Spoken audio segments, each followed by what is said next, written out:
Good evening, ladies and gentlemen. Welcome to this meeting of the Council of the Town of Oakville. I invite everyone to rise and join Council in O Canada.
Thank you, everyone. Please be seated.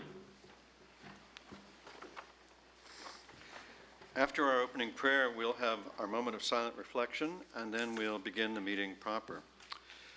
God grant us understanding and patience, that justice, truth, and honesty may be evident in our decisions. Make us mindful of the needs of the people throughout the town of Oakville. Help us govern with the wider community in mind, and create in us a desire for progress and responsible action. We ask this in your name. Amen.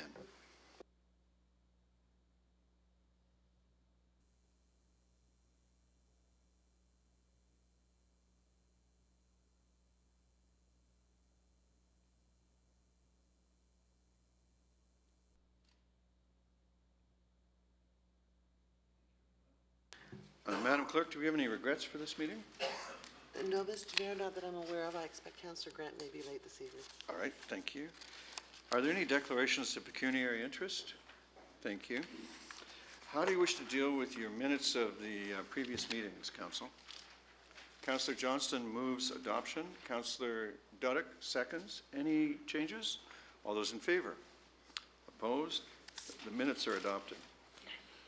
Council, with your consent, as a holiday kindness to our wonderful folks from Oakville Hydro, I thought I would pull up in the agenda item 2 under discussion and invite the president of Oakville Hydro, Mr. Rob Lister, to bring his report to you now. Welcome, Mr. Lister. Council's looking forward to your information. Thank you, Mr. Mayor, members of council.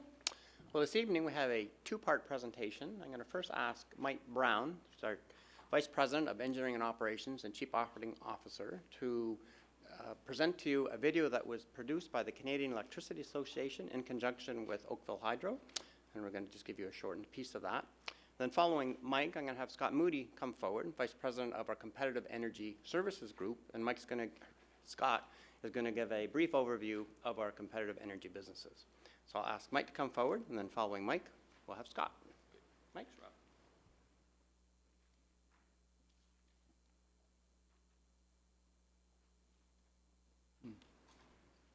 So should we this one? Oh, it's this one.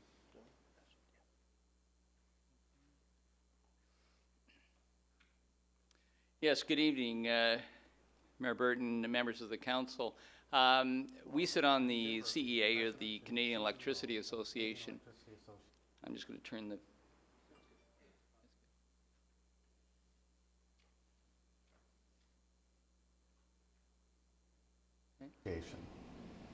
Every year in Canada, an unacceptable number of electrical contacts are made with energized power lines.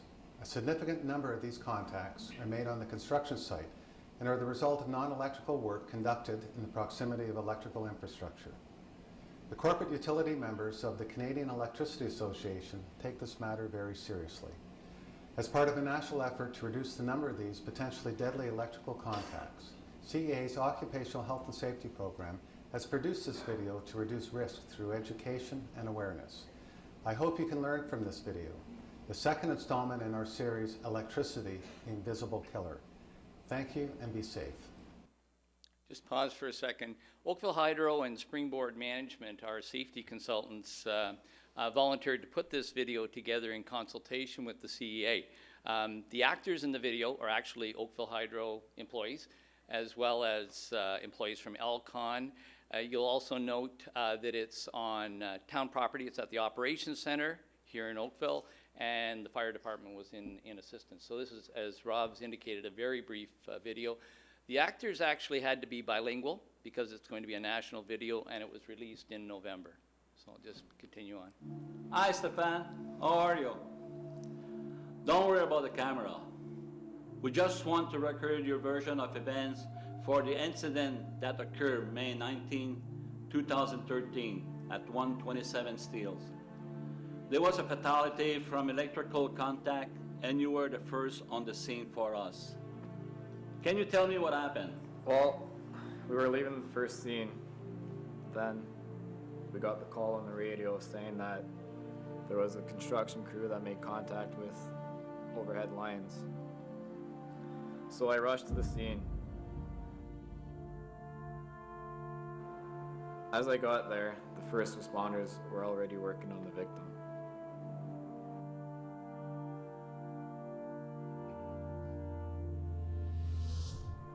Prior for that accident to happen, there was a safety plan already made up for these workers not to approach our lines. Prior to that week, we already showed up and put safety barriers on the lines, such as rubber cover-up.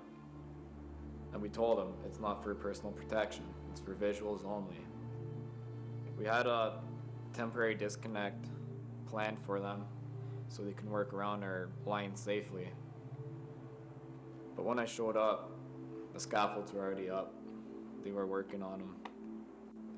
So let me guess, they keep on working. Yeah, it just happened so fast. They had all their barriers up, they had their PPE on, but only if they would have waited a bit longer for us to come and isolate and de-energize the lines for them to approach them. If they would have just followed the work plan that we came up with, then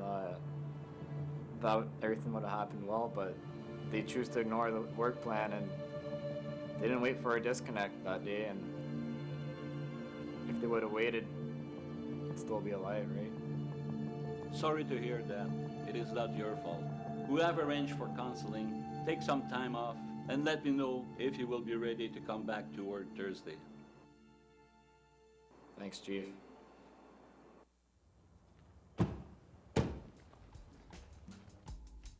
Another great day, just Yeah. what I needed. That's pretty good, Stefan.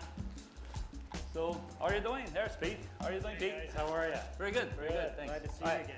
Good. You guys still have a camera crew following you around? Oh, yeah. You think he's a big star now. How does it feel to be famous, huh? Hey, we're just like rock stars, eh? If you ever quit that job, you might be able to do some movies, God knows. Well, maybe one day, huh? Yeah, hopefully. So, what's going on here today? Well, today we're building a garage Okay. next to this building. Okay, great. And we're just getting started with the foundations. Okay. Okay, good, good. So, did you get your locates done? I thought you guys were going to get that done. Then why has he started digging already? Hey, stop, Tony! Stop, Tony! Hold it! Hold it, Tony! Shut your engine! What's going on? I have a deadline to meet. I gotta have these done by Friday. Yeah, deadline is nice, but you better be sure that you're not dead. Like, you have to make sure that yourself and all the equipment is secure here, that there's no underground cable or overhead wire. So, Stefan will explain to you the potential here of danger that could happen. Okay, Stefan, explain to him. Well, first off, Tony, have you noticed the overhead power lines that you're digging underneath? And how are you certain that there aren't any underground cables in the area?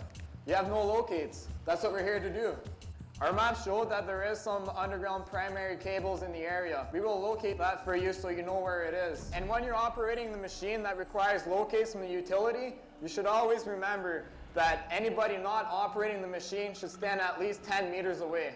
It is not safe for you to operate this machine having workers around in the area. If you make contact with them cables, the whole machine will become energized. Some serious injuries can occur, or even electrocution. Stefan, what are the 4 things you have to remember when working around electrical equipment? There's 4 steps you always have to remember.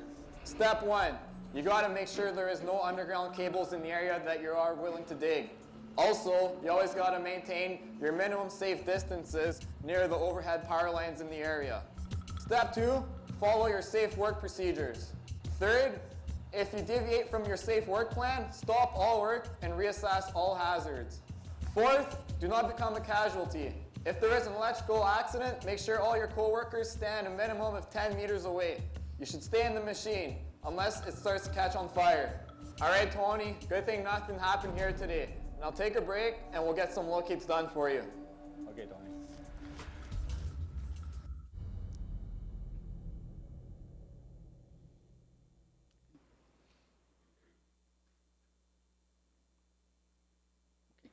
Thanks very much.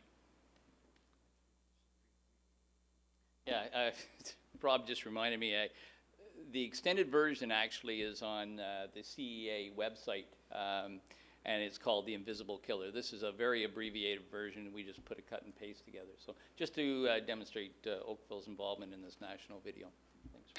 Mike, before you Yes. leave that topic, I wonder if you could give us a word about Oakville Hydro's leadership in making safety job one in the electricity distribution business. Well, thanks, Mayor Burton. We were just awarded by the IH, the Industrial Accident and Health Association, the President's Award for 250,000 hours of no lost time on the job, which was a pretty significant award for us. So we have been very focused on it. We have our Staying Alive safety program that's been in place for the last 2.5, 3 years. I think everybody on council is familiar with that. So it's safety is first and foremost in our business. And you know, having the opportunity, by the way, to actually represent this on a more national forum, I think is a testimony actually to the employees in our group as well, because they really did step up to it. Thank you. Any questions, by the way?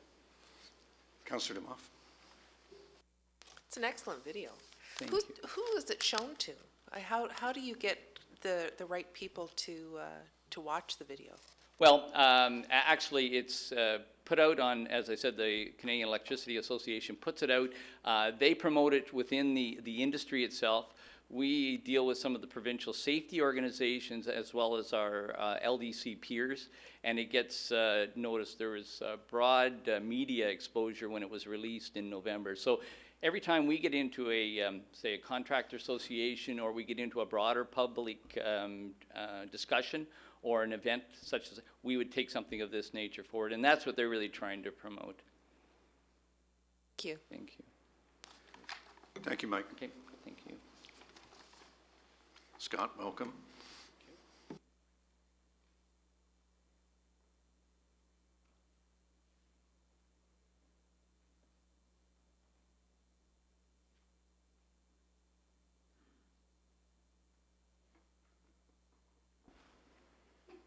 So, good evening, Mayor Burton, councilors, ladies and gentlemen. Tonight I will provide an update on Oakville Hydro Corporation's Competitive Energy Services Group, or CESG, as we like to call it. CESG is divided into 3 units. We have Energy Solutions, Construction and Utility Services, and Power Generation. CESG provides products and services to customers across the province. So first, let's look at Energy Solutions. From our office in Oakville, we operate Oakville Hydro Energy Services, Inc., which provides the region of Halton with water billing and meter reading services. We also own and operate rooftop solar projects like the one atop this building, and we offer municipal and private street lighting services. And through Golden Horseshoe Metering Systems, we provide customers with meter sealing, suite metering, and sub-metering services. Continuing on with energy solutions.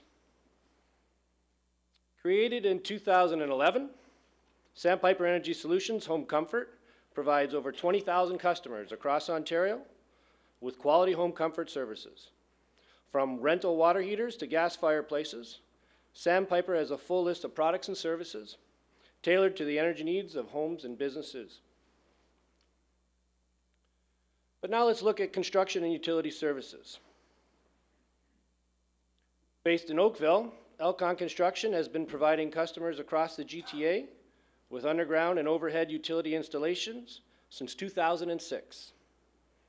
Elcon's impressive list of equipment includes hydro excavators, directional drills, aerial bucket trucks, as well as traditional backhoes and construction vehicles. Moving into Hamilton and Niagara, acquired in 2013, PVS Contractors is a locate service provider for utilities throughout Niagara, Hamilton, and Halton. PVS also installs telecommunication infrastructure to residential and commercial buildings. And now to London. Also acquired in 2013, GTEL Engineering is a subsurface engineering service provider. From its headquarters in London, Ontario, GTEL offers utility locates, pipeline leak surveys, corrosion detection, and telecommunications engineering and support services. GTEL has an impressive customer base across Ontario and even into parts of Quebec. Our final business unit is power generation. Acquired in 2012, the Kagawan Generating Station provides 750 kilowatts of emission-free hydroelectric power to the Ontario power grid. Located on Manitoulin Island, the current generating station has been providing Ontario with clean, renewable water power for nearly 25 years. Next stop, Milton, Ontario. We have 2 megawatts of generating capacity at the Region of Halton's landfill site. In operation since 2007, this asset generates electricity from the methane captured from the landfill. Moving to our most recent renewable energy project. In Picton, Ontario, construction has started on our Sunny Shores Solar Park. When complete, Sunny Shores will add 10 megawatts of emission-free solar electricity to the provincial power grid.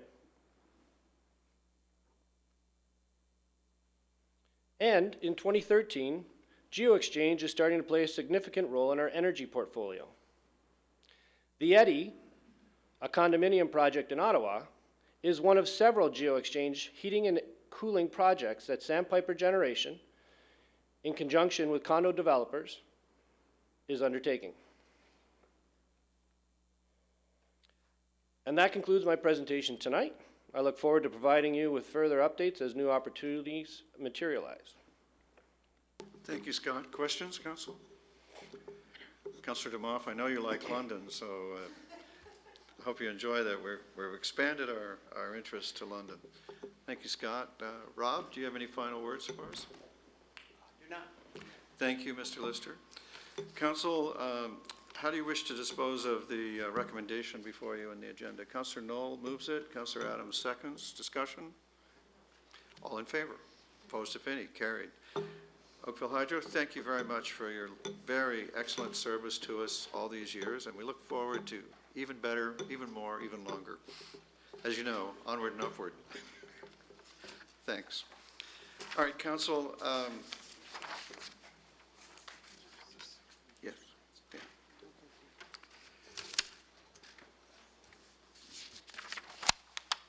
Item 2. Part of it. Councillor Giddings, number 2 in the motion. So, Council, let's turn now to our standing committee reports. Oh, I'm sorry. Let's turn now to our public presentations. Thank goodness we have a clerk. Is Brenda Smith here? Wonderful. Brenda is the president of the Oakville Arts Society, and she is here to give us a presentation on the 50th anniversary celebrations of the Oakville Art Society. Brenda, welcome.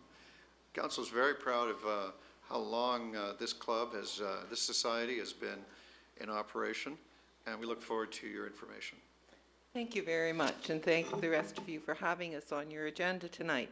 I won't take very much of your time, but yes, we do have actually two reasons for being here tonight. The first one is our 50th anniversary, which we will be celebrating in 2015. Have a short presentation to make, if I can figure out where to go on this. Right there. Yes. And how do I advance it? With this one? Yeah. Okay. All right, the Oakville Art Society. Put a little art in your life, and I'm sure you all do. Who are we? We're a non-profit, registered charitable organization founded by 8 local artists in 1965 as a place to provide classes and workshops for anyone interested in pursuing or improving their artistic interests. If you look at the photographs, you'll see at the top a cottage. It used to exist at the east end of Coronation Park, and was still there when the town purchased that property in 1962. The Oakville Art Society and the group of artists made an arrangement with the town of Oakville. The cottage needed some repairs. It had to be brought up to the current standards, and we agreed to do that. And in exchange for that, the town of Oakville gave us a 5-year lease. It was very expensive. It was $1 a year. And so when we managed to fix up the cottage, classes started, and they proved to be very popular. In fact, in a few years, we needed more space. And also on that property, if you look at the house, we called it the Little Red House with the 2 ladies in front of it. That was the original farmhouse that was on that piece of property that you know as Coronation Park. And I believe it had been used by the Parks and Department, but they were not using it, so we made further arrangements to make some changes to that old farmhouse, and we took over the farmhouse as well as the cottage. The picture with the fireplace is taken inside the cottage, and you can see some of the artists of the time. I believe that's Mr. Chatfield there making some repairs to the cottage. We stayed there, and we had a very successful 15 years there. We are a completely self-sustaining group of artists, art lovers, who rely on our members who volunteer their time and expertise. And our facility today includes a large painting studio, a complete potting and sculpting studio, and a gallery. And since its beginning in a small cottage rented from the town of Oakville in Coronation Park, the OAS has continued to grow. The bottom photograph, of course, is our current site, which is at 560 Bronte Road. And we have been there since 1980. We moved partly because we needed more room, and partly because the cottage, which sat very close to the lake, was hit by a big storm and was no longer usable. And later it came down, and I think a few years later the old farmhouse was removed as well, and improvements were made to Coronation Park. So that's our background. Why do we exist? Well, we offer art classes. We provide art classes for adults and children of all ages, all year round, and we employ many local artists as instructors. We provide a meeting place for visual artists who volunteer time to encourage and support our passion for visual arts. More than 500 students yearly discover the joy and excitement found in artistic expression. We hold events. Art events play an important role in the life of the OAS. We provide events showing and selling great original art for many artists and the community at large. With the help of many volunteers, we organize and run auctions, juried shows, and more. Art in the Park brings more than 4,000 visitors to the Bronte area. Art in the Park, of course, started in Coronation Park, but again, we moved to Bronte when I think they were doing some improvements in Coronation. And we've remained in Bronte.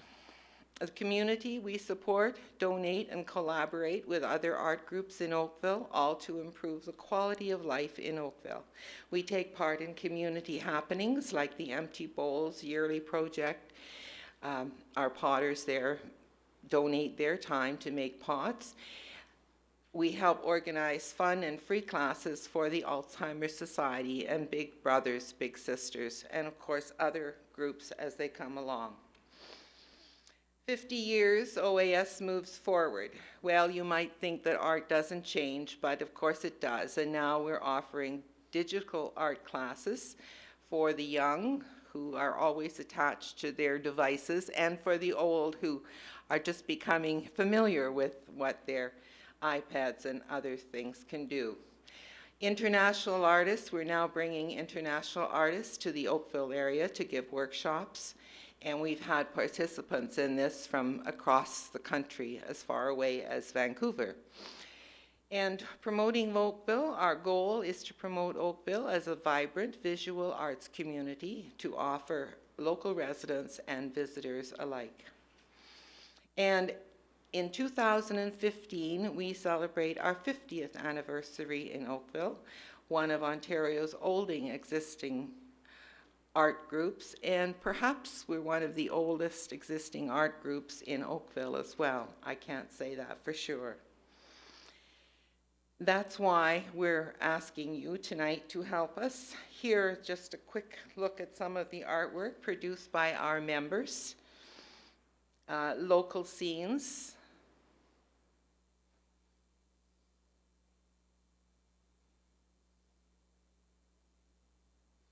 How can you help, you might say? Well, we want you, our town council, to be aware of our contribution to help support us in celebrating our 50th anniversary in 2015. Spread the word, attend our events, and put a little more art into our community awareness. There's our location, and if you want to know more about the history of OAS, I can tell you that this summer we had the privilege of having some archives put on the Oakville Library archival spot. So you can find out more if you want to about the Oakville Art Society there and see some great photographs. Thank you very much, and I hope you have enjoyed. Thank you so much for the information.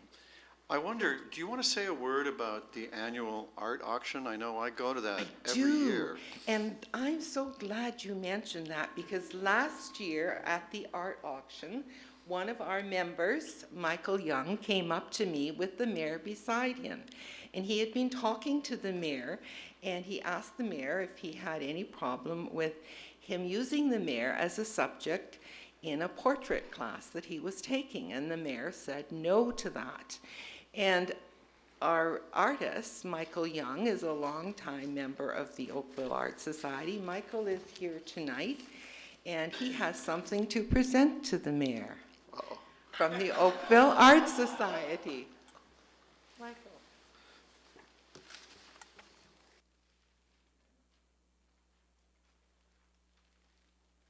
You walked right into that, Mayor Burton, didn't you? We didn't even plan it. On behalf of the Oakville Art Society. Oh, thank you so much. We hope you will enjoy. And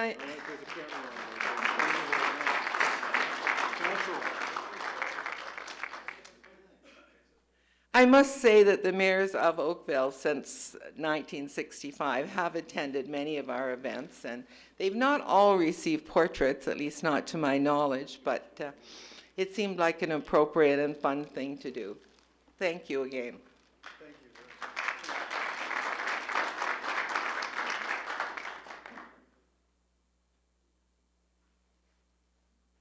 Thank you. I'm pretty sure my wife is going to say that you made me look better than I look. But anyway, I appreciate the gesture very much. Councillor DeMoff had a question. No? All right. Well, thank you very much, Oakville Art Society, and we truly wish you well getting to your 50th anniversary and beyond. And council, that presentation is followed by this one. Let me see now, if I was Letterman, I would know how to do this. There. Well, maybe you can't get that. Let's see. Oh, wait, you can. Look at that, the camera can pan. This is a Citizenship and Immigration Canada Certificate of Appreciation. We had our 5th citizenship ceremony here last month, and apparently we do it with such enthusiasm and spirit that Citizenship and Immigration Canada decided that we needed to be given a certificate of appreciation to encourage us to keep doing it, I guess. We need to congratulate Jane Courtemanche and Rebecca Brooks for the outstanding way that they've managed that. And I know that many councillors have attended those citizenship ceremonies over the last few years, and I know you join me in thanking Citizenship and Immigration Canada for having those ceremonies here. They're very important to us, and we hope they'll continue. So good on us. And with that, I think that does the presentations. And now we can do standing committees. Council, we had a note from Community Services. There was an item on the State of the Environment report, I believe, that Community Services was so impressed with, they wanted to make sure that everyone on council saw it. So the Community Services item 3 came without a recommendation, which requires us to have the presentation. So ASC, listen up, because CSC says this is good for you. The director, Cindy Toth, I presume, is ready to go.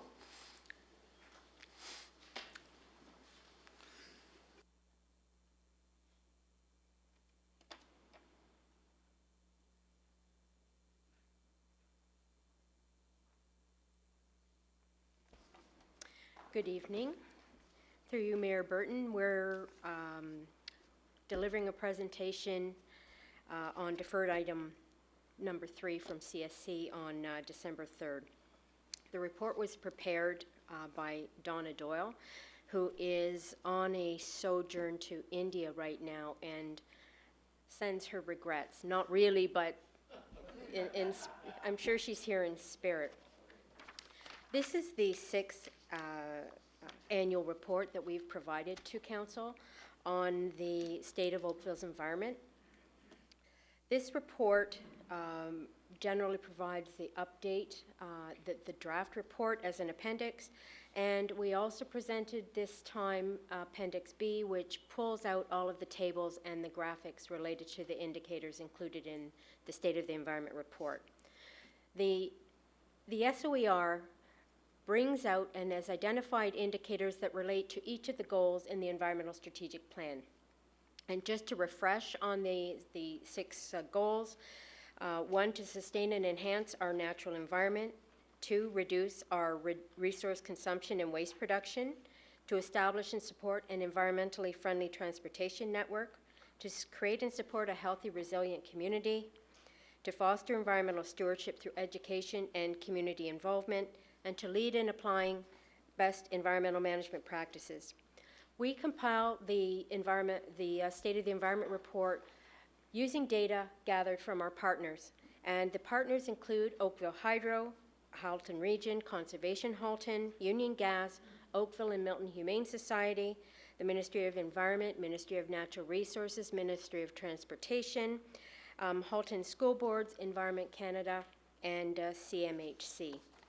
So we have a lot of data coming to the table that gets rolled into the development of these indicators. And as I have reported to Council before, and this still holds, is that the SOER is intended to provide a bird's eye view on how Oakville's environment is faring. Are things getting better or worse, or is there status quo?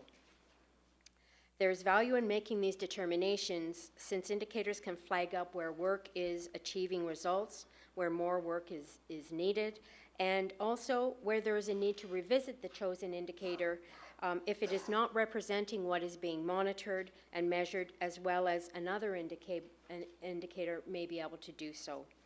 And an overview of these highlights I'll just capture on this slide, and we'll go into some of these items in more detail. We're seeing mixed trends in water quality, with Bronte Creek faring the best. We've seen air quality improvements with fine particulate matter concentrations decreasing. We've seen transit use, energy consumption, and water use remain relatively unchanged per capita. And we have a very positive trend towards greener communities with increases in density and certified green buildings. Going into one of the indicators in more detail on water quality, the good news is that Bronte Creek has seen phosphorus levels drop over the past 2 years, and it is now sitting below the provincial water quality objective levels of 0.03 milligrams per liter. And I should remind everybody that this is all based on Conservation Halton data. Chloride levels increased in all creeks. However, the levels are still below the provincial water quality objective of 250 milligrams per liter. Chloride loading in Oakville's creeks comes primarily from urban runoff and the use of salt for snow management during the winter months. 2012 was a very warm winter and had significant decrease in road salt use. Almost half the volume was used in 2012 as it was in 2011. And precipitation was average over the year. However, this was a year that also saw a number of extreme weather events, and there were record losses over the year claimed by Canadian insurance companies, and we should be able to recognize that we're seeing more extreme weather events causing more catastrophic losses in many municipalities. During those circumstances, we see high volumes of water entering the creeks over short periods of time, and this can sweep particles such as chloride into waterways, which may have occurred in this circumstance, showing a slight rise in chloride levels in our local creeks. 14 Mile Creek is a smaller creek than 16 Mile Creek and Bronte, and is also more urbanized, with its headwaters originating in Milton, and it's therefore less able to quickly absorb and assimilate inputs. And we see 14 Mile concentrations in some instances going up in suspended solids and phosphorus. Sources upstream, and I should mention that all of our creeks' water quality are subject to inputs from sources from point and non-point sources. Point sources include discharges from industries or wastewater treatment plants. Non-point sources are created from the runoff of stormwater, carrying all the particulate matter that are on our roads and fertilizers that are on our properties. I will mention, related to water quality, the sediment study is being undertaken by several departments, and that is in process, and that will help explain some of the situations being seen in two of our major water courses related to harbor sediment deposition. Moving to biodiversity, we'll be working on additional biodiversity indicators next year, particularly around identifying the quality of our green spaces rather than just the quantity of our green spaces. We've reached a point where we're now interested in broadening out that indicator to make it a little more qualitative. We have an indicator that trees planted. We've seen that emerald ash borer is causing major losses, and many more trees are coming down, so it is important to increase tree planting just to stay ahead. Aggressive tree planting program is planned for 2014, and we do see that in 2012, and we're looking back, we always look back on the previous year's data. We have in 2012 increased the number of trees planted, and we expect to see that increase even more in 2013 and into 2014. For total suspended solids, we're seeing a similar reaction to phosphorus, in that it's really mixed results. And Bronte Creek is again showing some improvements. As for the other particulates, such as chloride, storm events can create increases, and these are expected to climb in the future due to the effect of climate change when we get extreme events. More runoff washes more matter into our creeks. Going to air quality, this is where we have been seeing definite improvements. Generally, air quality is doing well and getting better. And according to Health Canada, the health reference level for fine particulate matter, PM 2.5, is 15 micrograms per cubic meter, and 80 ppb for ozone. That's fairly technical, but these are important numbers to compare our data to. These levels have been found to demonstrate quantifiable health impacts in some populations. PM 2.5, again, to remind you, is produced when fuels and coal are burned and when other pollutants react with compounds in the atmosphere. As shown in these figures, and we're looking at the top figure, PM 2.5 levels are decreases in part related to decommissioning of coal-fired generating stations in the province of Ontario, as well as followed by, there was a slight increase, but then there was a drop in 2012. And we also feel that local improvements can be attributed to decreased air emissions by facilities in Oakville that are complying with our health protection air quality bylaw.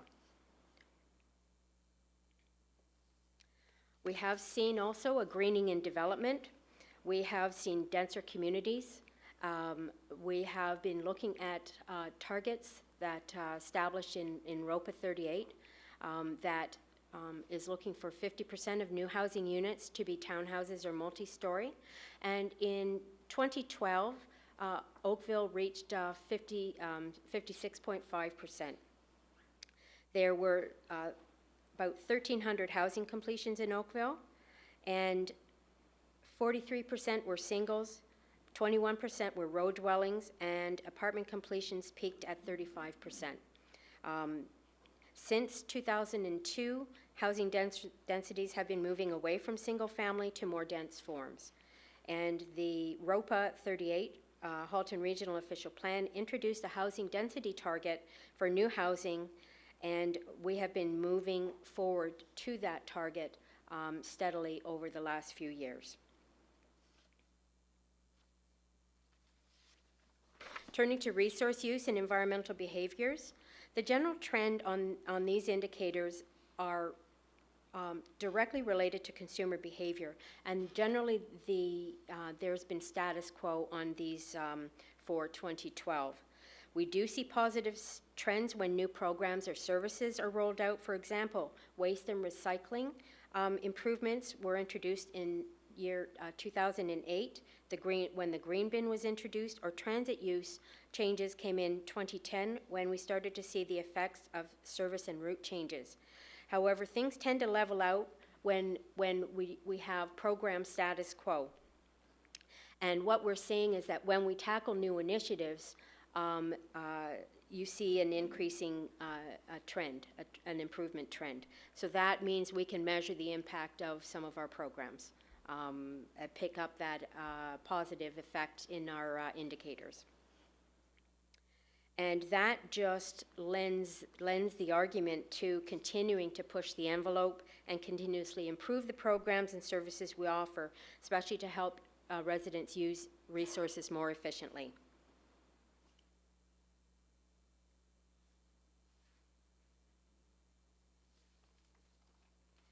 Just to move towards the end of the presentation, an important part of looking at these indicators, again, these are general high-level indicators, is to use them to raise the awareness of the community. We prepare a graphic report indicating where the indicators are, and that draft report is included as an Appendix A in your CSC report agenda. And we take this report out to key community events and at all of our town initiatives. We are preparing as well, suggested a few years ago, a report card that provides an at-a-glance view to show very, very easily whether the indicator is improving, getting worse, or maintaining status quo. And that will be prepared for January. We have all of the state of the environment information posted on our town's website. We promote the access to our town website and the availability of these documents through newsletters, outreach events, and online. For instance, we send out 2 notices per year to the elementary and secondary schools and all the private schools in Oakville, so that they are aware of these resources and they can be brought into the classroom to be used as teaching supports. In addition to that, we provide copies to all the schools and we make them available to the libraries. We also provide information to teachers upon request, and we'll provide a speaker, again, if a speaker is requested, to support teaching from the State of the Environment report. That leads us to the recommendations attached to the report, and recommendation 1 is that the report be received, and 2, that prior to finalization, I be authorized to make minor edits that do not substantially affect the substance of the report. Thank you, and I'll answer any questions if you have any. Thank you, Ms. Toth. Councillor Elgar, do you have any questions first? No, I'll move it. Councillor Elgar moves it. Is there a seconder? Councillor Demoff, thank you. Any questions from council? Thank you, CSC, for making sure that that came to council, and thank you, Ms. Toth, on behalf of council, for all that you and your department have done. We really appreciate the annual State of the Environment report and the progress, or lack of it, that you hold us accountable to, and it helps to strengthen our resolve to keep working on it. Seeing no questions, I'll put it to the recommendation to the vote. All those in favor? Opposed, if any, and that does carry. Now, council, how would you like to deal with the rest of CSC? Mover and seconder, Councillor Duddock, Councillor Robinson. Any separations? All those in favor? Opposed, if any, and CSC is adopted. I'll turn now to ASC. Do we have a mover and a seconder? Councillor Adams is moving and Councillor Knoll is seconding. Any separations? All in favor? And that report is adopted as well. We now come to the Budget Committee report, and the chair will recognize the chair of the Budget Committee to make his presentation.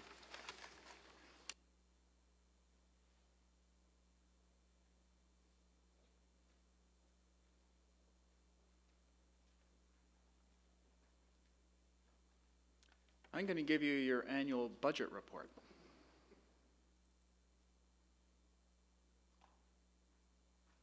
As long as my mouse will work. My mouse will not work. Oh, that would help. I'm just trying to get to that. There we go. Thank you very much. So, on behalf of the Budget Committee, I'd like to share a few words about the recommendation from the 2014 Budget Committee. And as I share my comments about the hard work that's gone into these recommendations, I'd like you to consider our strong financial position and the opportunity that our financial position is now giving our residents to determine the kind of town they want for the next generation. Members of Council, you'll remember that we set a guideline of keeping Oakville's overall tax increase in line with inflation during this term of Council, and that earlier this year we set a specific target of 1.5% based on the forecast for inflation at that time.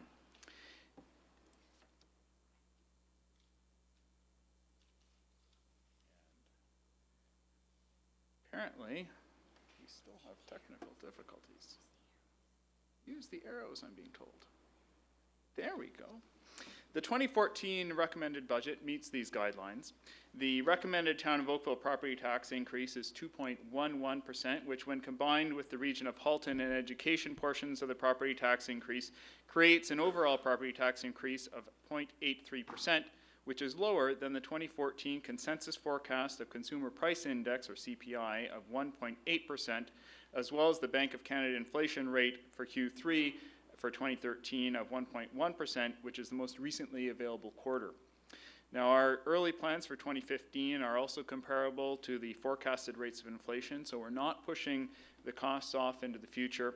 And this budget, like our last budget, is a sustainable budget.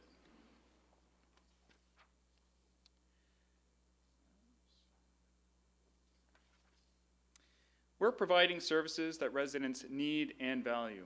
We are proud to be preserving important services for our local families and building and maintaining our infrastructure, unlike some jurisdictions where infrastructure funding is in fact being reduced. We listened to what citizens said, and while we had what I describe as an average number of residents to our open houses and at our budget committee delegation days, our budget changed as a result of the public debate. Some of the issues that we received attention for were snow plowing, seniors discounts, basketball courts, and cycling. And the committee spoke to these issues by recommending improving our residential street plowing threshold to 7.5 centimeters from the current 10 centimeters, maintaining the existing 20% seniors discount rate, providing a local basketball court, and later this evening, you'll see a motion that's being brought forward to support additional cycling infrastructure funding from the province. Finally, residents said that they want us to continue to watch their taxes, and we are. And we're doing that by recommending the lowest tax increase in 15 years. Oakville's financial health is strong and growing. Our plan reduces tax-supported debt this year by $3.3 million. And you may find it interesting that 3 years ago, our outstanding tax-supported debt was about $17 million, down from $24 million in 2006. And we have plans that will reduce debt even further over the next 10 years. Because of our infrastructure renewal funding policy, we have no need to use debt for infrastructure renewal. Total debt, including debt not supported by taxpayers, will be reduced by $8 million this year, adding to our future financial flexibility. As you can see, we're not mortgaging our future. Of course, we face a number of key challenges.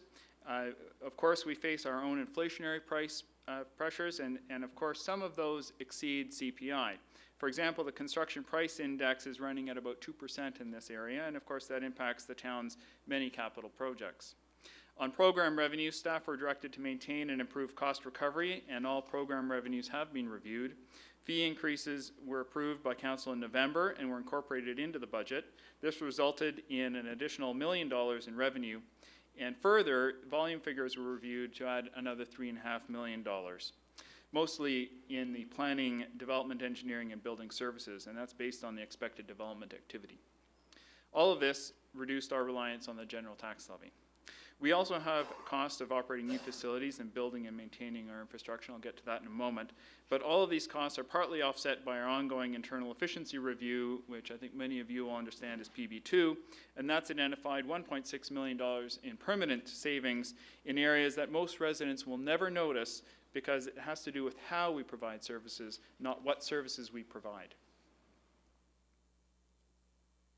In previous years, I've also spoken about the costs of operating our new facilities and our new buildings. This year, $2.6 million is being added to the operating costs as a result of funding the operations of a number of things, including the new fire station in North Oakville and the new operations depot.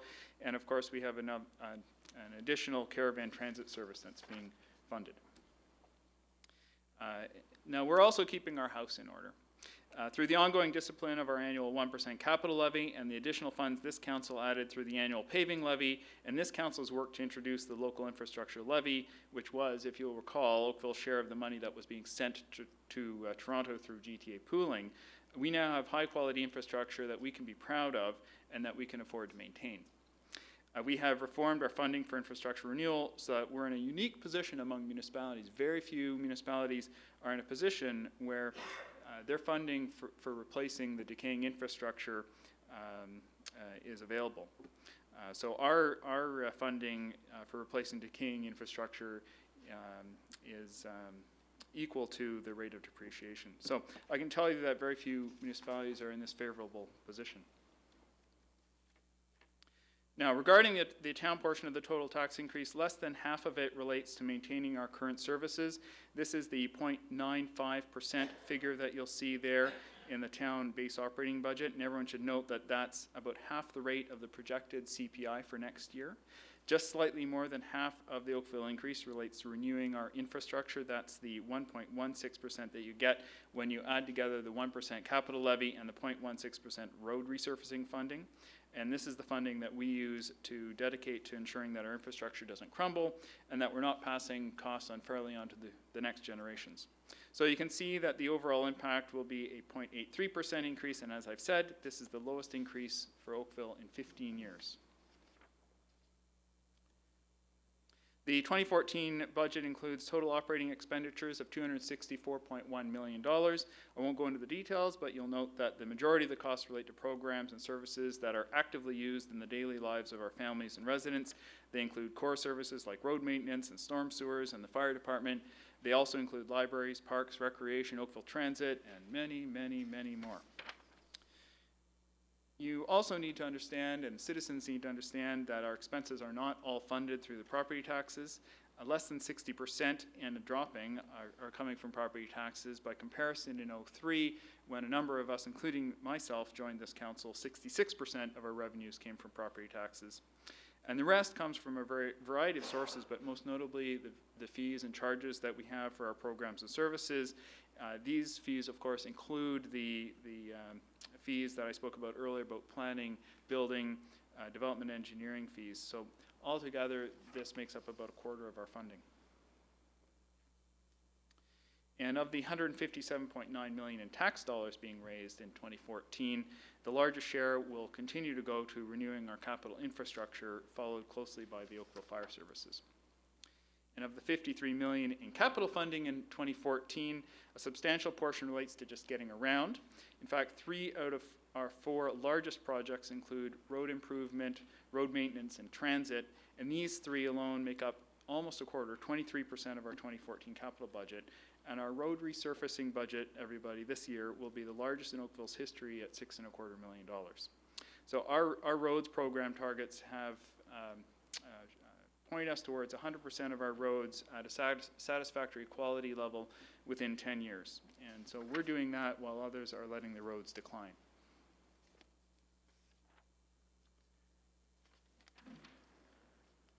Oops, I'm missing a page. Now, I want to look at our forecast for 2015 and 16, combined with the regional and provincial shares. Our early forecasts are for overall increases of 3.02% and 2.64% respectively. And as in previous years, we'll be reviewing the details of these forecasts, and I'm quite confident that we'll be able to improve upon these figures. And as reason for my optimism, I'm going to tell you that last year, we were forecasting a 2.68% increase for 2014 this year. And 2 years ago, we were forecasting a 2.8% figure for 2014. So I'm quite confident that we can improve. Clearly, the public can trust us to manage these figures, and so we're recommending that Council direct staff to prepare the 2015 and 2016 budget and forecast to maintain the increases in line with inflation for the consideration of the next Council.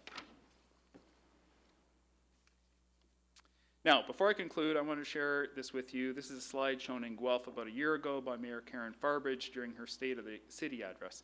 In it, we're shown as the most affordable place to live among a wide variety of comparable municipalities. Now, first of all, it's nice to be seen as number 1, but second, it's interesting to consider the various ways that you can compare yourselves to others. And more importantly, it's still true and it's still relevant today. Now, what are other people doing? Mississauga approved their budget with a 2.4% overall increase and will be increasing their debt for infrastructure work up to $87 million this year, and they've got much more to come in respect to debt. Brampton approved their budget with a 1.8% overall increase, but they're deferring infrastructure funding to get there. Milton, I understand, is considering a 1.16% overall increase tonight. Burlington is considering an approximately 1.9% overall increase. Hamilton is considering a 2.3% increase, and they've already chosen to defer their infrastructure funding levy this year. Markham is considering an overall increase of 1.4%, including its share of York region, where many of you, especially those from the region, will recall that they have significant debt issues over development there. Toronto, as you know, is considering a 2.5% city increase, and I understand that equates to about a 1.8% overall increase. So tonight, I'm asking you to support an overall 0.83% increase with no deferral of our infrastructure funding and with debt reduction and reserve building. We have very low levels of debt compared to other municipalities, and even lower if you compare us to the provincial and federal governments. And as Mayor Burton is fond of saying, on a net basis, which is how they like to talk about it, we don't have debt because our assets are greater than our levels of debt. And our tax increases are stable and in line with inflation, and we have plans to continue in this stability and in this regard. So we have well-maintained infrastructure and financial plans to keep our roads, bridges, sewers, and facilities from crumbling. And as pointed out in Guelph, we're an affordable place, and our tax increases will be among, if not the lowest in the area this year. Oakville is in a strong financial position, and we have a great future ahead of us. So, in summary, I'd like to thank the members of our staff who have spent a great deal of time preparing the 2014 budget. In particular, I'd like to thank Gord Lalonde and Nancy Sully for their work during the process. And Nancy has a great team of finance professionals working for her and working with her behind the scenes. And they're the budget managers with each of our program areas. And without them, it would be significantly harder for us to make the decisions that we're making with good information. I'm going to name a few of them. Catherine Hewitson manages the department submissions and oversees the process with the support of several staff. Mary Argyris Kirchuk, if I get the name right, looks after the personnel budget for the town and supports Parks, Recreation, and Culture. Dalibor Stankovici supports the planning, development, engineering, and building programs and manages the rates and fees policy. Maureen Conley supports engineering and construction, transit, roads, and works, and the CAO and council budgets, as well as performance measures for the town. That's quite a long portfolio. Amanda Ibrahim supports fire and corporate services, along with the senior analyst, and Belinda Wiersma and Mark Van Tonder support departments in developing the capital budget. So I'd also like to thank the members of the public who have taken the time to provide us with their thoughts and concerns. They truly help guide us in our decision making, and I'd like to say that Andre Adam, for those who saw him speak about the basketball court, is perhaps our youngest delegate. So anybody who says that youth can't have an impact, well, think again. That young man had an impact. Finally, I want to thank you, my council colleagues, for your trust and support during the process. All of you have had a long list of good questions, very thought-provoking. I know you've had discussions with all types of members of your constituency, and you've done a very good job, I believe, of supporting their views and bringing their issues forward. So thank you for all of that, and thank you for letting me lead the process again this year. I'd like to recognize the members of the 2014 Budget Committee, Mayor Burton, Councillors Elgar, Lapworth, and Johnston for their efforts on the budget. So thank you for your time and energy. And your worship, it would be my pleasure to move the recommendations of the Budget Committee at the appropriate time. Thank you, Councillor Adams. You're going to have to get past the questions of Councillor Elgar and I suppose other members as well. Councillor Elgar. Yeah, first of all, thank you very much, Tom, for chairing this committee. An excellent job, and I think the increases show that a lot of work was done. I wonder whether we could also, as part of this presentation, you know, the public gets to see. I remember back 2010, where total debt took on its own life for a while until we got it sorted out. I was wondering whether staff could prepare for us with part of the budget to show the total debt, where it's gone from 2000 to 2014. And what I really want is the taxpayer's portion of the total debt and the developer's portion, basically, of the total debt. Because with the presentation you're doing tonight, we also have on item number 1, development charges. And, you know, they're maybe not direct, but they really go hand in hand of what has been done by this council and staff on development charges over the last few years also, even though we are hampered by how much we can really charge based on provincial guidelines, and which is part of item 1 also. And I wonder if that chart could be made available, not like in the future, and put out through the budget committee. I'm certain our staff can provide that. We have always provided information that shows both the tax supported and the total debt in our package. So if you look in the package, there are those charts, but I'm sure that the historical information could be provided. I think it would be good so that people can see that the total debt, where it's going, but also what the taxpayers are on the hook for, because this council has done a very good job, I think, over the last number of years at turning that around, and which is evident by the amount of development charges we have been able to put in place going forward. And it does put us in an excellent position for the future in making choices around what kind of facilities we want as a community. We have the flexibility to do that. Absolutely, and thank you very much for what you've done. Thanks. Thank you. Thank you, Councillor. Are there other questions or comments?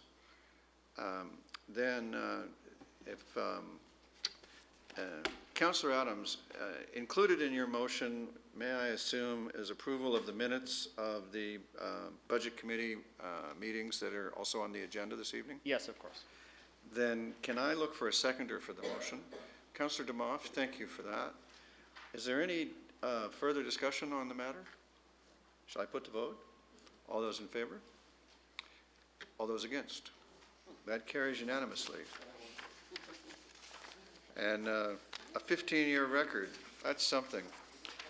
You know, I think it's important to remember that we've embarked on a path as a council that leads our town into the future where we steadily control growth, debt, and taxes to just what fits environmentally and economically. And you've seen the way it pays off in the steady reduction of what we need to increase our tax levy by. We've also been able to reduce our tax-supported debt, and the main benefit of that, I will always maintain, is it gives us the option of being able to use our debt capacity on ourselves instead of on developers as it used to be. Now, we've also adopted under performance-based budgeting for the last 7 years a steady and relentless focus on achieving efficiencies, and the result has been a real payoff for the community. From 2002 to 2006, which was the 4 years before we began this path, total property tax levy was increasing an average of 7% a year. In the first 4 years of this path, we got that down to an average of 5% a year. And this term, it is just less than 3% a year. And this phrase, the total property tax levy, is the tax increase and the growth from assessment, from additional new assessment. And so in a way, that's a better indicator of spending. It doesn't certainly show all of our spending, but it's a broader indicator of spending than just the tax increase.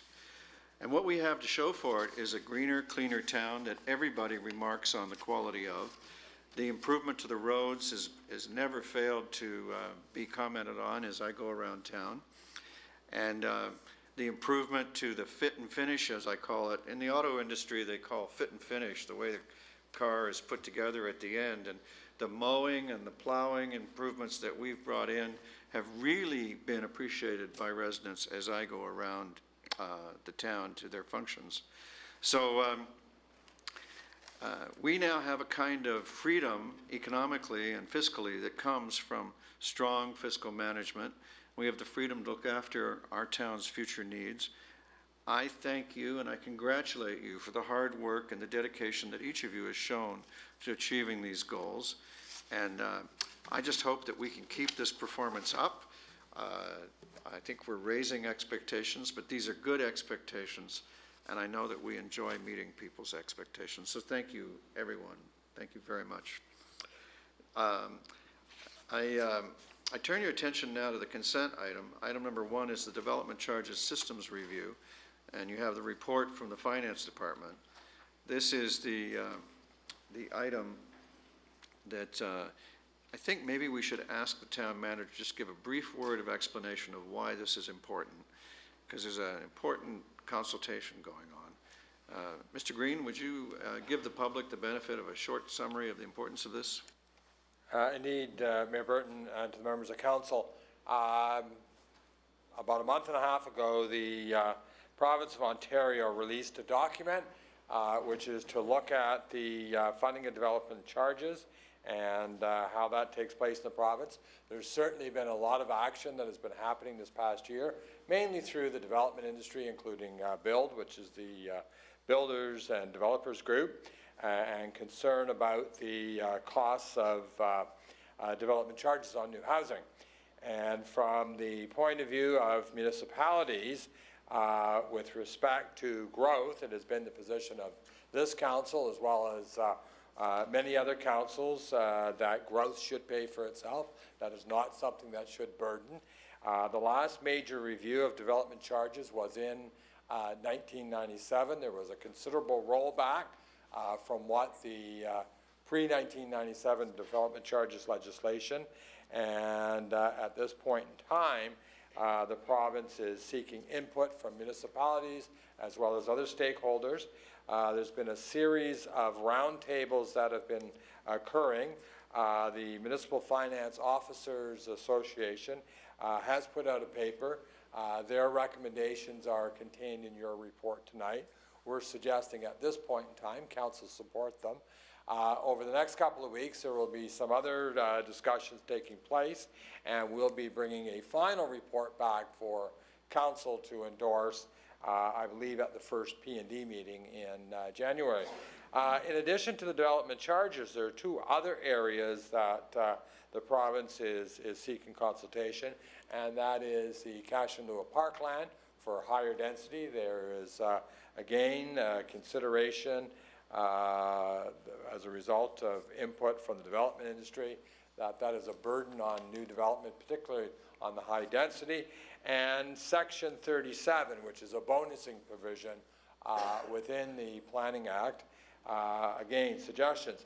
Part of the reason, and I think this is very important for the town of Oakville, because I think we should take great pride in the work that we have done in managing our development charges, our parkland dedications, as well as our Section 37. Part of the criticism that you're hearing from the development industry is really that these funds are going into black holes, and there's concern about the accountability and transparency. One of the things that you'll note in our report, we believe that we're actually the model of transparency and accountability in the development charges. So we see any change or any reduction as really something that is of great concern to us, because we continue to be a growing community and we do need these facilities, but not at the cost of the existing taxpayer. Thank you, Mr. Green. I appreciate that. Councillor Elgar, did you have a question or comment? Just maybe a small tweak maybe on page 6 or 58 of our agenda. If you look at the second paragraph, I think maybe there may be a bit of a mistypo where it states that Oakville taxpayers are paying for 80% of the growth-related costs, and I think that might be a little bit high. I think it's more like 20%. If maybe we could modify that. I'd appreciate. I know. I'd like to have it down to zero. But Thank goodness for our bylaw that enables the clerk to correct typos without council resolutions. Now, as far as our recommendation, staff are going to report back to council in January with the town's submission. So when will the town be sending the submission? Because I think the deadline is January the 10th, if I remember correctly. And also, are we going to ask for an extension in case we have other information? Through Mayor Burton, that is one thing we're going to be suggesting, that there should be extension. A number of municipalities, as well as MFOA, have suggested that.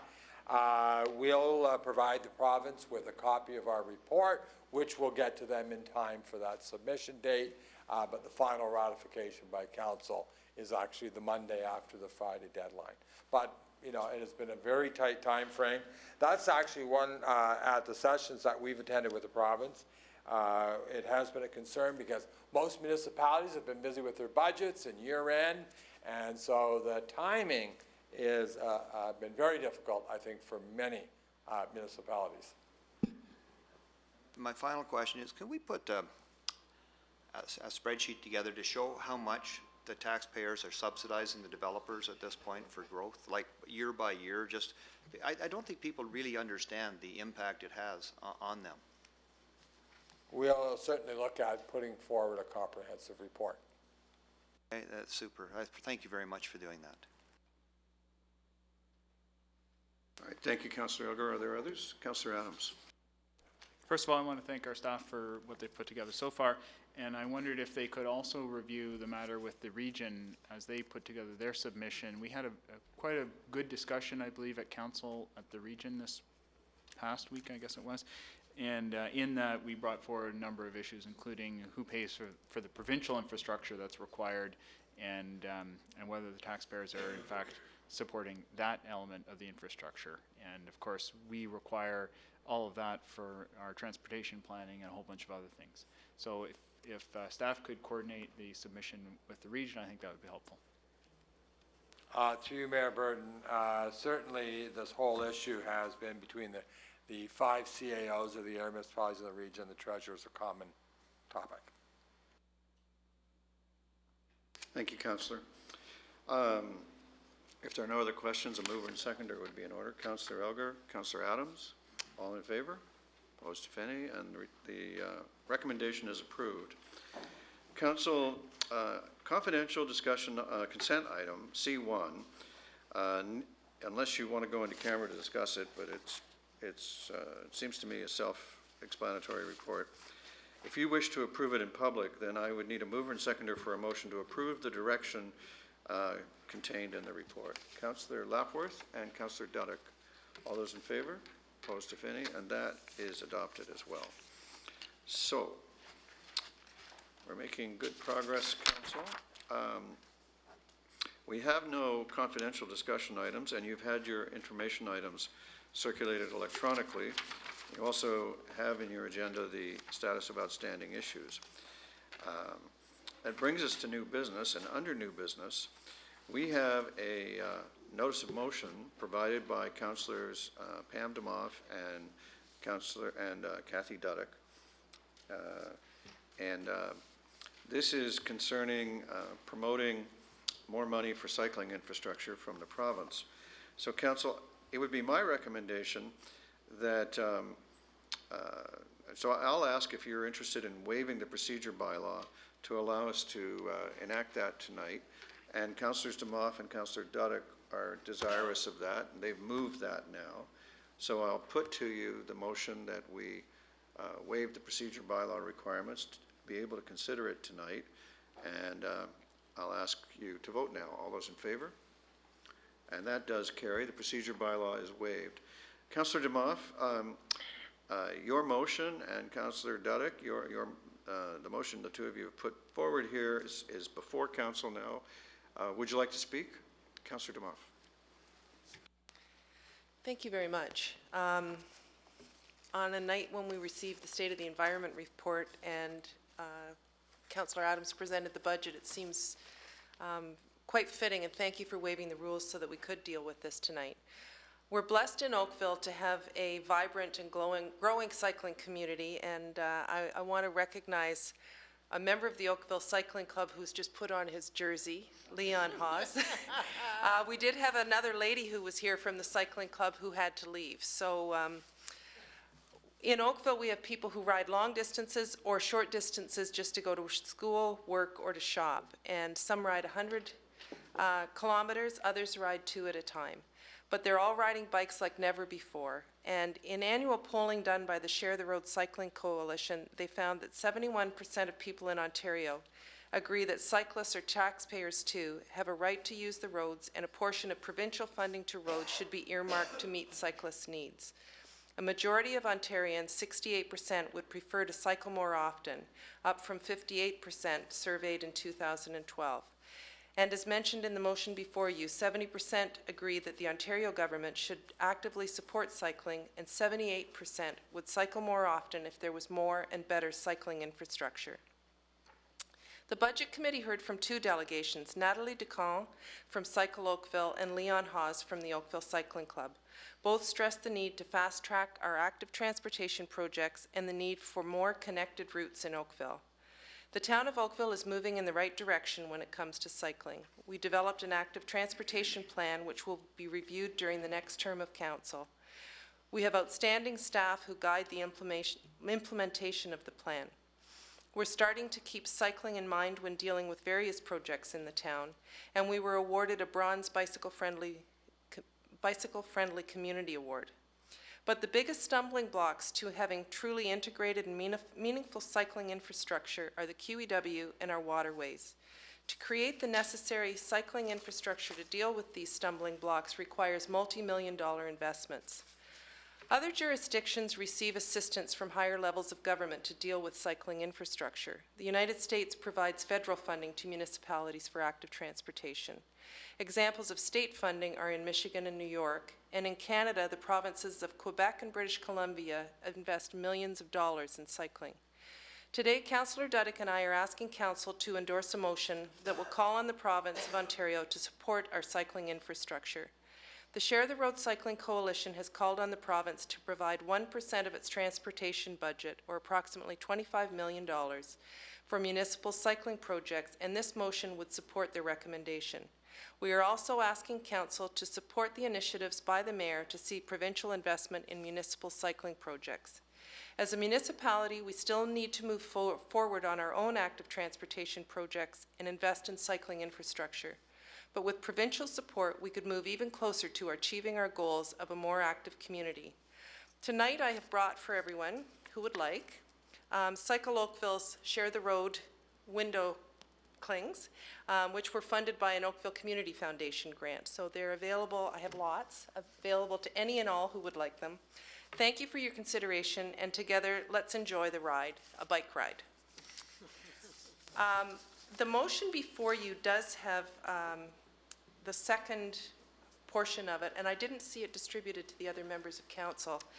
So the second one that's before you would just be changed that council endorses initiatives by the mayor to see provincial investment in municipal cycling projects. It's saying a similar thing, but I think it gives him more leeway in terms of what he is able to do with the province. So I don't need to read the motion, do I? Okay. That's all I have to say. Thank you. Thank you, Councillor Demoff. I completely support the words and the intent of your motion and your speech. Thank you. It's a very good one. Councillor Duddick, do you have a contribution? Thank you. I couldn't possibly expand on such an eloquent speech. She is thorough, eh? All right. Are there other discussions? Mr. Mayor, we are putting the revised version on the overhead for members of council, the minor change to the wording. All right. Council, do you need to wait to see it? Council is ready to go. Okay. All right. All those in favor? Opposed, if any? And that does carry. And congratulations, Councillors Demoff and Duddick. It passes unanimously. And maybe I should note at this point that we did hear from Councillor Grant, and he was indisposed, and he has regrets for this evening, and we wish him a speedy recovery. Now we have a couple of other things yet to do. Your Worship, I have an item of congratulations that I'd like to bring forward. Well,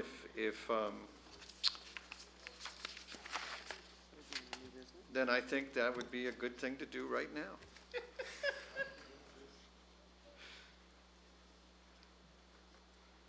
It's a good color on you. Excuse me. You're probably asking why the yellow scarf. Why the yellow scarf? Well, because the initiative behind this report comes from the Yellow Pages group. In October, Yellow Pages, in conjunction with the Ontario Business Improvement Area Association, launched the Shop the Neighborhood promotion to 115 BIAs in the GTA. This Yellow Page program was cost-free to all participating BIAs, of which 65 did participate in the Shop the Neighborhood initiative, planned to raise awareness of the important role local businesses play in our communities. And a campaign, Your Worship, was generated that encouraged people to make their purchases at the small businesses in their communities and help to create healthy and thriving neighborhoods. The campaign culminated in a local shopping day on November 30th. Throughout the process, the Yellow Page Shop the Neighborhood initiative was supported by the Government of Ontario and, of course, all three parties. Prizes were awarded as follows.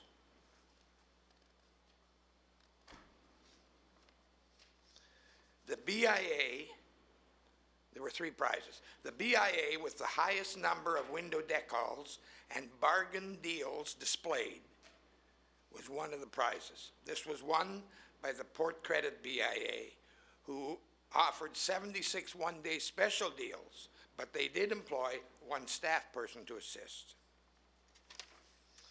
The BIA with the highest, best spirit, going over and beyond, displaying window clings, special deals, social media, events, and with the support of tourism and Chamber of Commerce. The winner in that classification was the BIA of Burlington. The BIA with the highest percentage of merchants displaying window decals and special deals and discounts available on the November 30th sale date was the BIA of Bronte. Each of these 3 winning BIAs were awarded $10,000. We offer our congratulations to Port Credit, Burlington, and the Bronte BIA. Thank you, Councillor Robinson. As I knew there was going to be a Bronte angle in there somewhere. All right. Are there any other efforts or measures of congratulations here at all? Councillor Duddick. Thank you, Your Worship. I'd just like to, and I know I'm joined by my colleagues on council, congratulate our clerk on her last meeting. Could only tell by the skip in your step. But congratulate you so much for all your years of service. You have always been so upbeat, so encouraging, and such a wealth of information in terms of us to turn to when we didn't know where to turn, and the guidance that we needed to steer us in the right direction. Thank you ever so much. And we have a little something.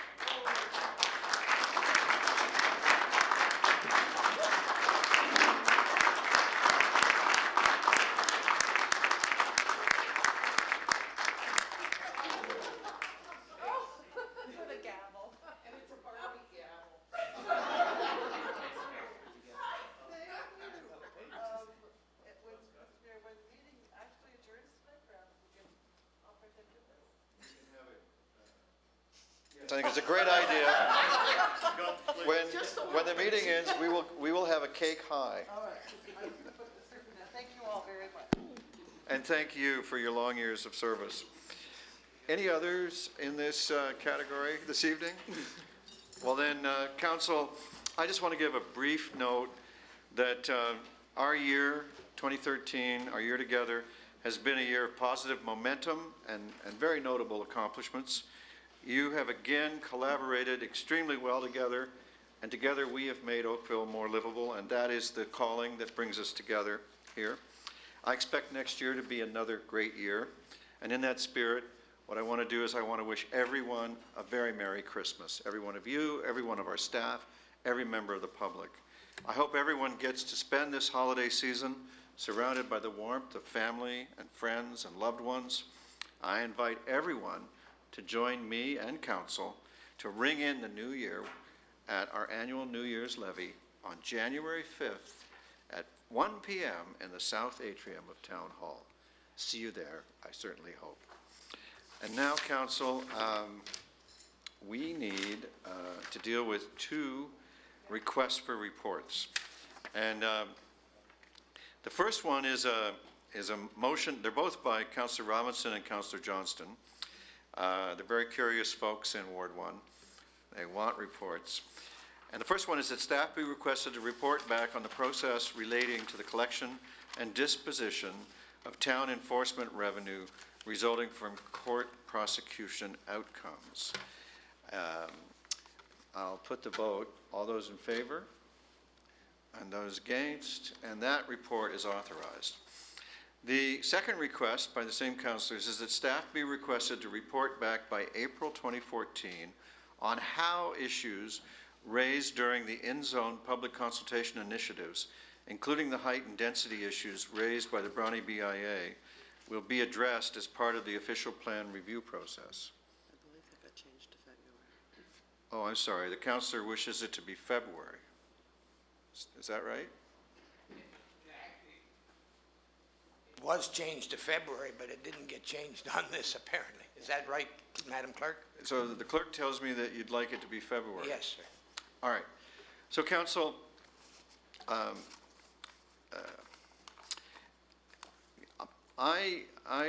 will put the matter before you, but I have to tell you that I don't believe this is a good use of staff time, and I certainly don't believe they can do this by February.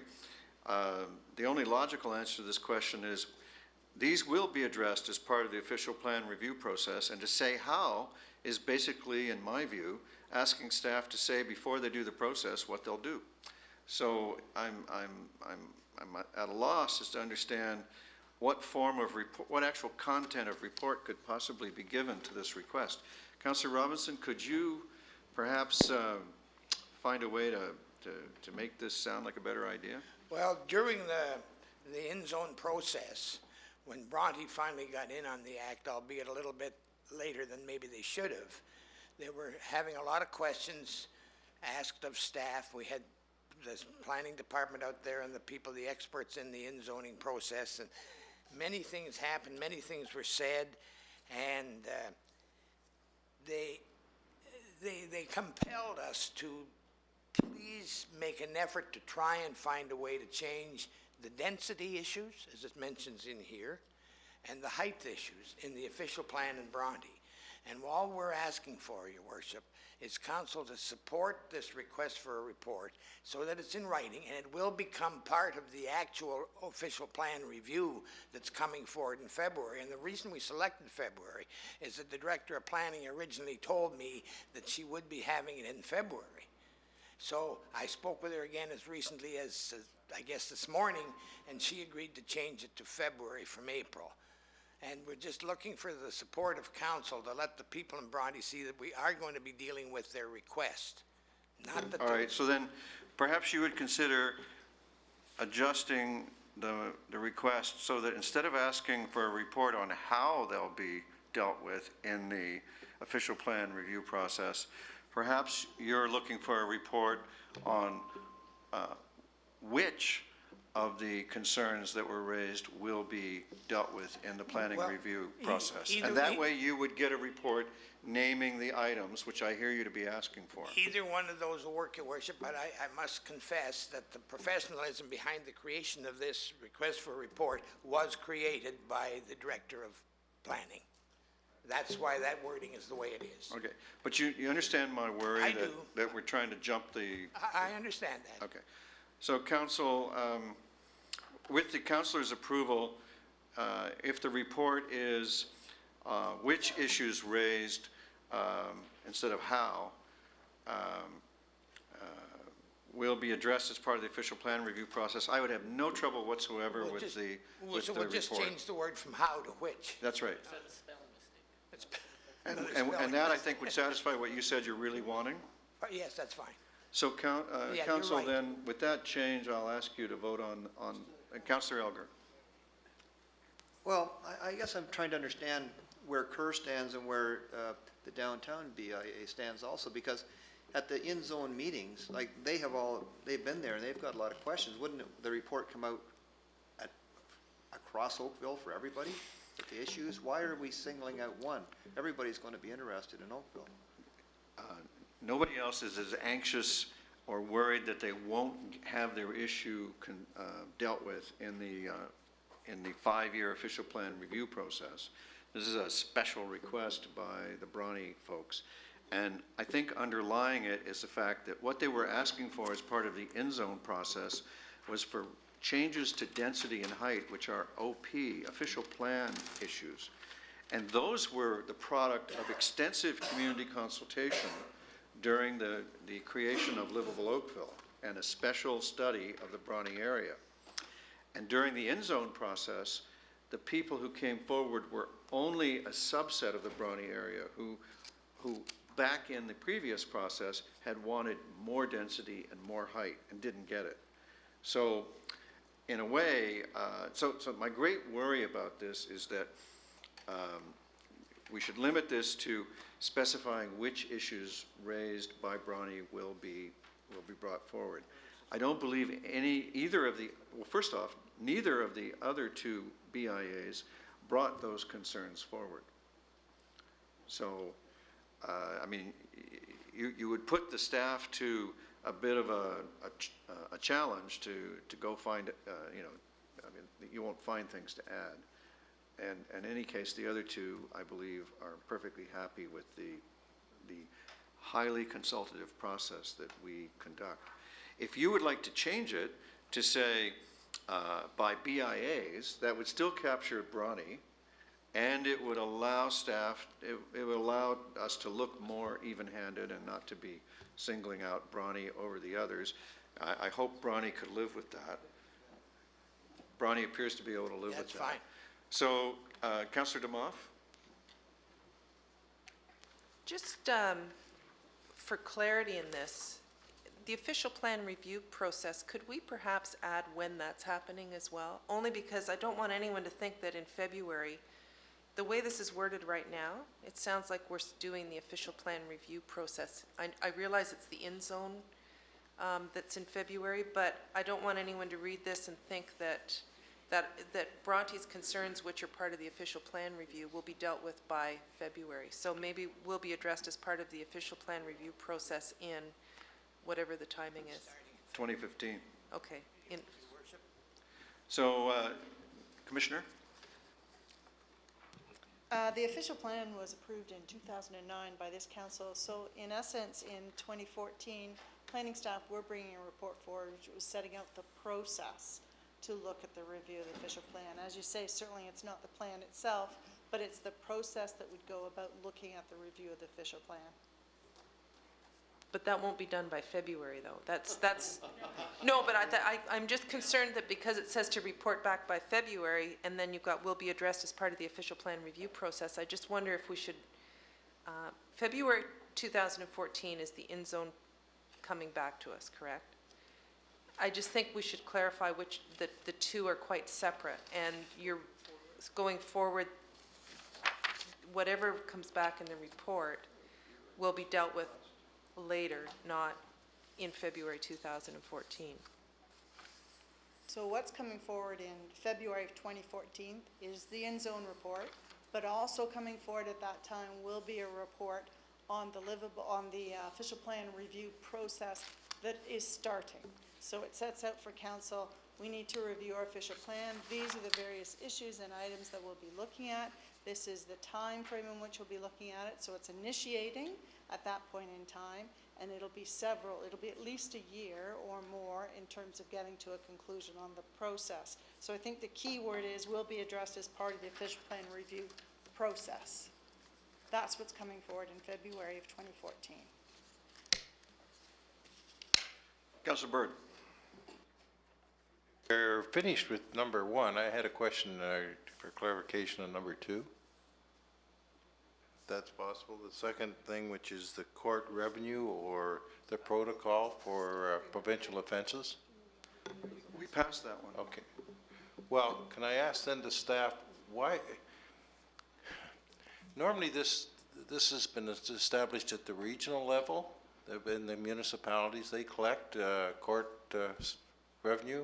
Why would the town be outside the already protocol on court rent? And the councillors that are on the police services board would know this, that that revenue sharing of provincial offenses has already been determined. I didn't realize that the town had a separate deal. Councillor, this actually isn't about that, as the town manager will explain. What you're referring to is the Halton Court Services and the revenue sharing of police and what they call Part 1 offenses. In the case of what the council is referring to is I think it's Part 3, which is the town bylaws. So in the case of our own prosecutions, which is separate and apart, so this is simply town bylaws such as tree removal or forestry violations, things like that. This is quite a simple report, the approximate costs of prosecution versus revenues received. I believe it's a reasonably Okay, simple, thank you. and it'd be good information for council. Thank you. As well, good information for the public, we thought. So I think that's why we were all happy to support that one. So now, Council, let me read the amended, modified request for a report. That staff be requested to report back by February 2014 on which issues raised during the in-zone public consultation initiatives, and I slow down to stress that for Councillor Elgar, that would mean everybody. And then including the heightened density issues raised by the Bronte BIA, and that's a unique point. Which of these will be addressed as part of the official plan review process? And given the remarks of the Commissioner, I think the timing is probably clear enough, and Councillor Demoff agrees. I'll therefore put that report now before you. All those in favor? Opposed, if any, and that report is approved. All right. Council, that brings us to consideration and reading of the bylaws, and we need a mover and seconder. Councillor Knoll and Councillor Elgar, thank you. This is the authority for bylaws, the bylaws listed in the agenda this evening. All those in favor? Opposed? The bylaws are adopted. That completes the agenda. Thank you for your time and attention, and a wonderful year. It's been terrific working with you, and I can't wait to resume next year. We're adjourned. Oh, sorry.